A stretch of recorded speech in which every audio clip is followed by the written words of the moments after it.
Question 4. How should government balance the power of social classes? Our goals. We'll learn how government leaders try to balance the needs of workers and business owners.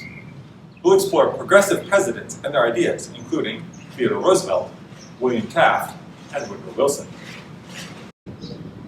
Our big idea for this lesson.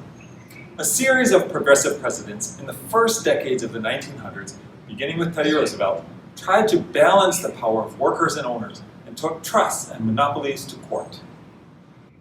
We'll get started with our introduction. The politics of the first few years of our nation's history were dominated by heroic presidents, Washington, Adams, Jefferson.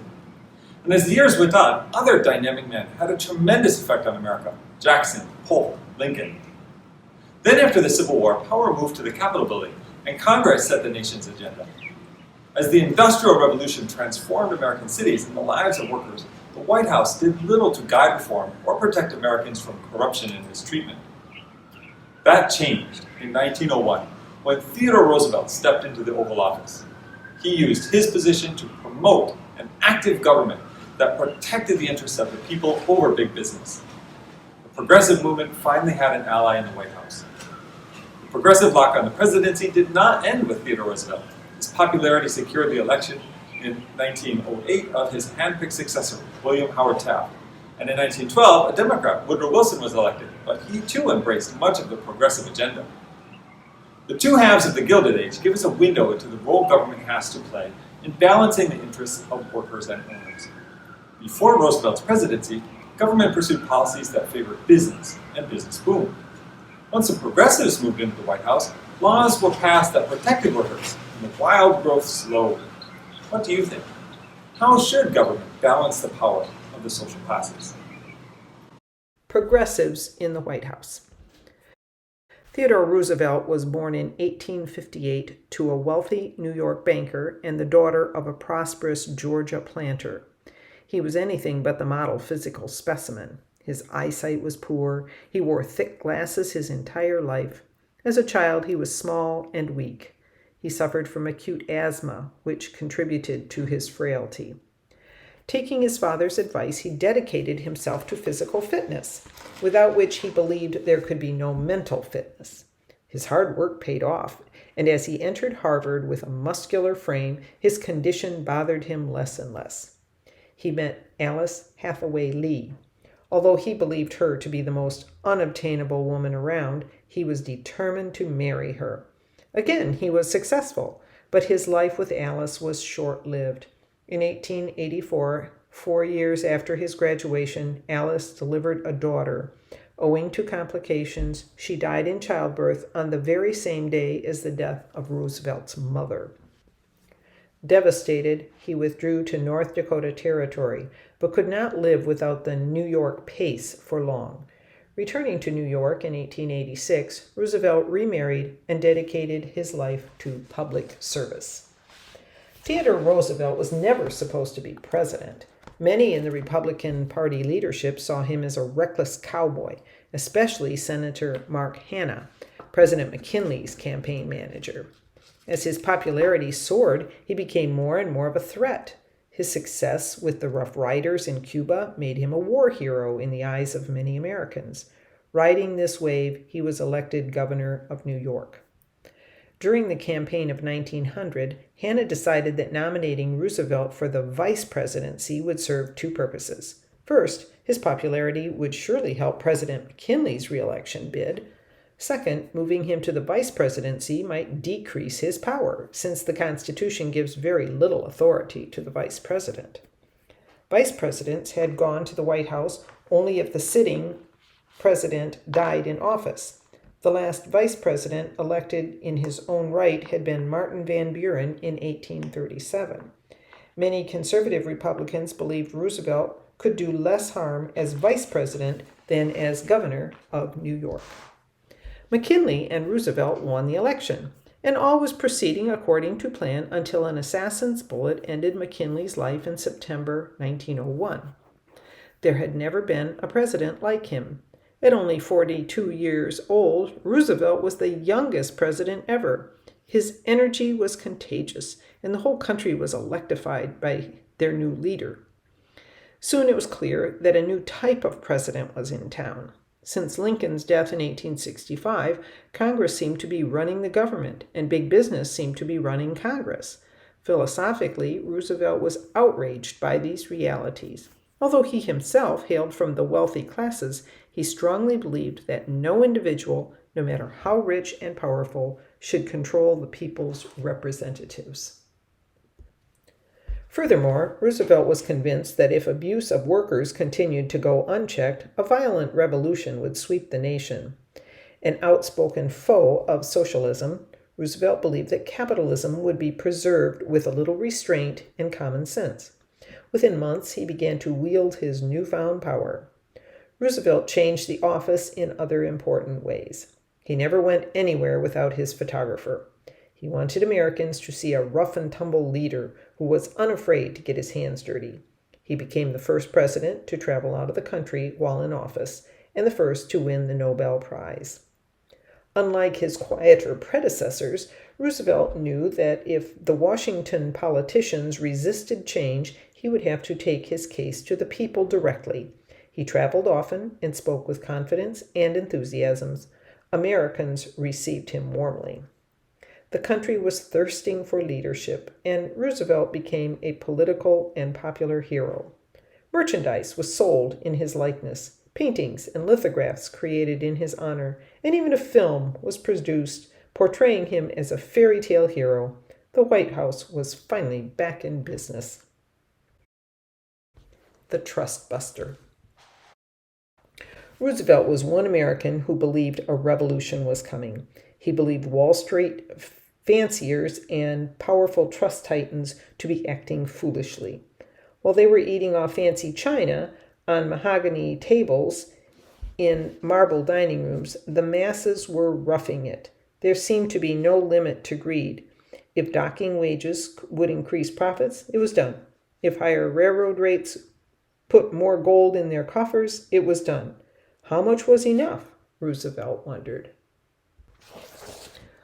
Although he himself was a man of means, he criticized the wealthy class of Americans on 2 counts. First, continued exploitation of the public could result in a violent uprising that could destroy the whole system. Second, the captains of industry were arrogant enough to believe themselves superior to the elected government. Now that he was president, Roosevelt went on the attack. The president's weapon was the Sherman Antitrust Act, passed by Congress in 1890. This law declared illegal all combinations in restraint of trade. For the first 12 years of its existence, the Sherman Act was a paper tiger. United States courts routinely sided with business when any enforcement of the act was attempted. For example, the American Sugar Refining Company controlled 98% of the sugar industry. Despite this virtual monopoly, the Supreme Court refused to dissolve the corporation in an 1895 ruling. The only time an organization was deemed in restraint of trade was when the court ruled against a labor union. Roosevelt knew that no new legislation was necessary. When he sensed that he had a sympathetic court, he sprang into action. The first trust giant to fall victim to Roosevelt's assault was none other than the most powerful industrialist in the country, J. Pierpont Morgan. Morgan controlled a railroad company known as Northern Securities. In combination with railroad moguls James J. Hill and E. H. Harriman, Morgan controlled the bulk of railroad shipping across the northern United States. Morgan was enjoying a peaceful dinner at his New York home on February 19, 1902, when his telephone rang. He was furious to learn that Roosevelt's Attorney General was bringing suit against the Northern Securities Company. Stunned, he muttered to his equally shocked dinner guests about how rude it was to file such a suit without warning. 4 days later, Morgan was at the White House with the president. Morgan bellowed that he was being treated like a common criminal. The president informed Morgan that no compromise could be reached and the matter would be settled by the courts. Morgan inquired if his other interests were at risk too. Roosevelt told him only the ones that had done anything wrong would be prosecuted. This was the core of Theodore Roosevelt's leadership. He boiled everything down to a case of right versus wrong and good versus bad. If a trust controlled an entire industry but provided good service at reasonable rates, it was a good trust to be left alone. Only the bad trusts that jacked up rates and exploited consumers would come under attack. Who would decide the difference between right and wrong? The occupant of the White House trusted only himself to make this decision in the interests of the people.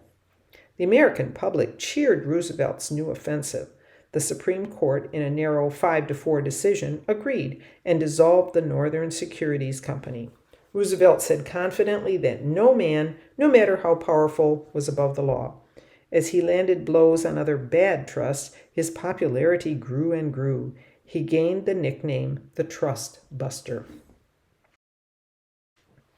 Passing the torch. 1908 was not a good year for Teddy Roosevelt. The nation was recovering from a financial panic that had rocked Wall Street the previous year.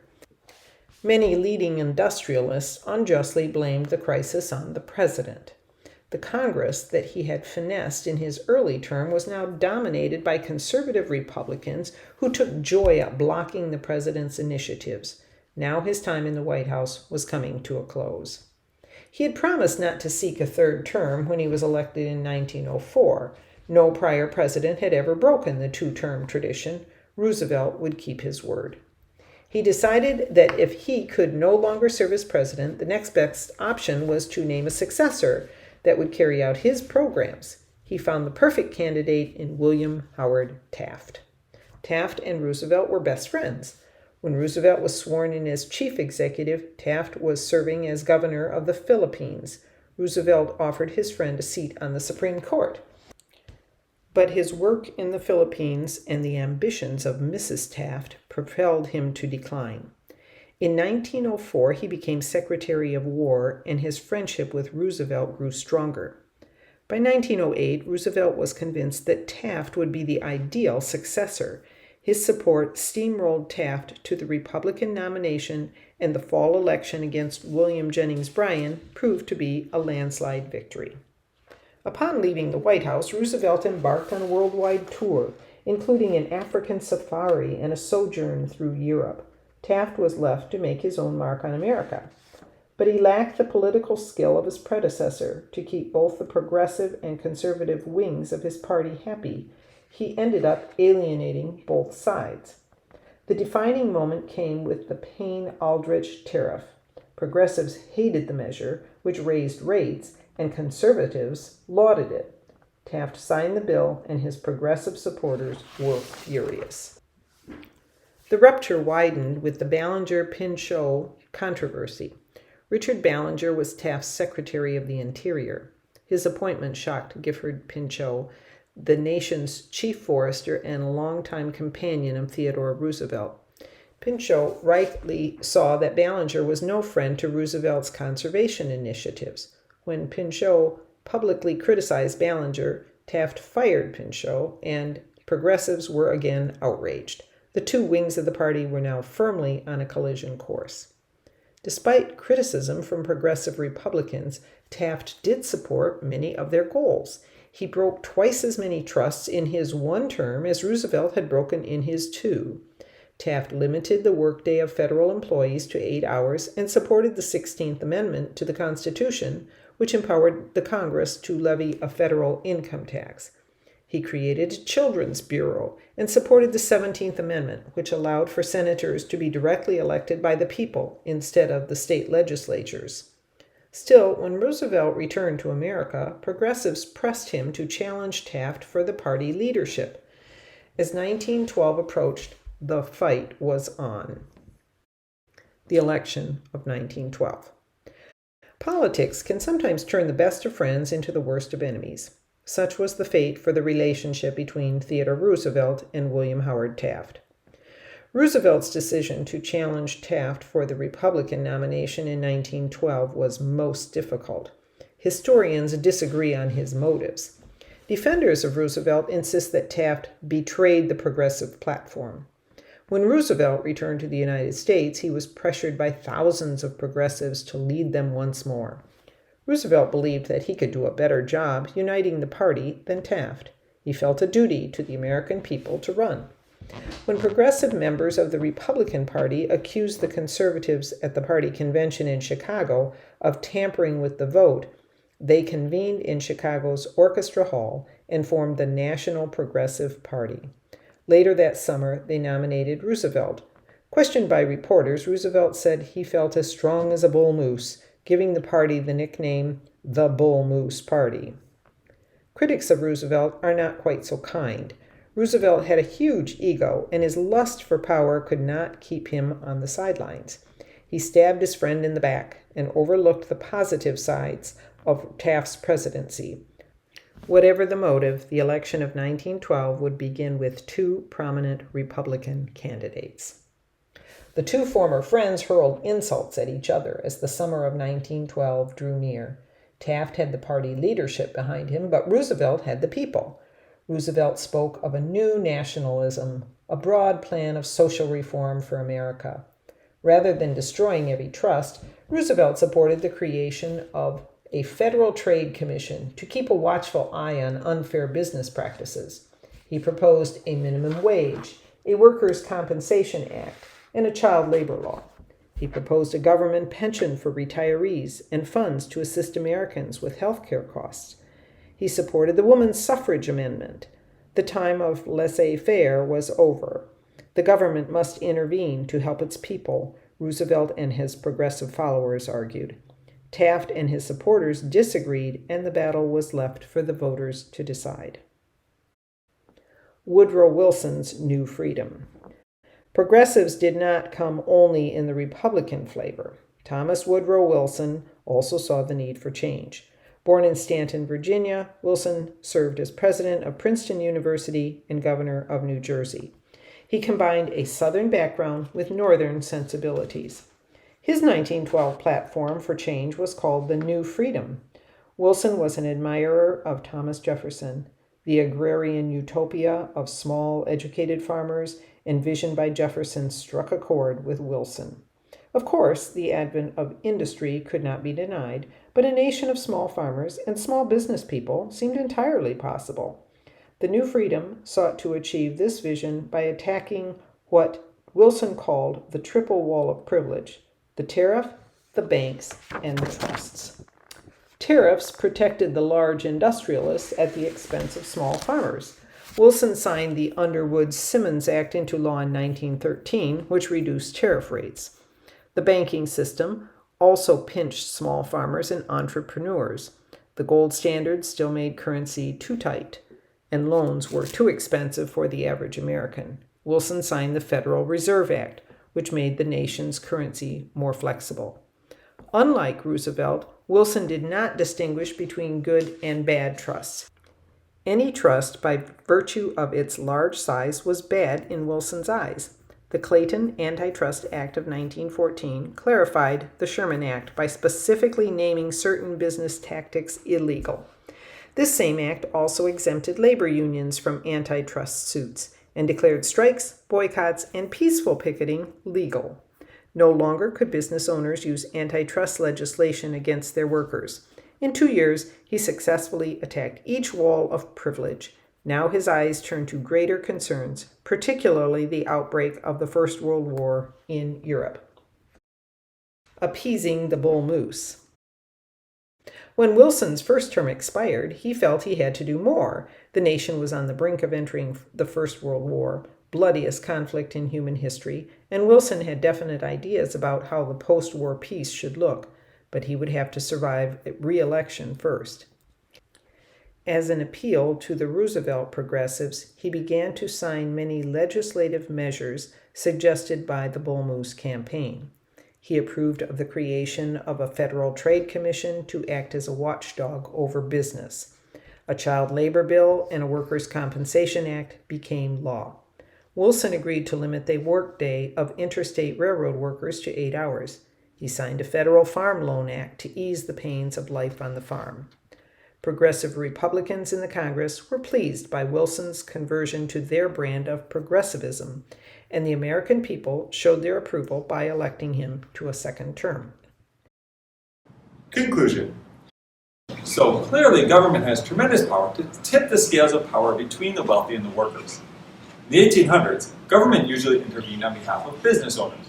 But in the 1900s, progressive presidents worked more aggressively to champion the concerns of workers. Some would argue that America's political leaders did not go far enough, that they should have done more to distribute power and wealth among the people who labored every day to create that wealth. Moreover, this did not end after the Gilded Age. Throughout the Great Depression of the 1930s, and even within today's Occupy Wall Street movement, there are those who feel government has not done enough to redistribute wealth. What do you think? How should government balance the power of the social classes?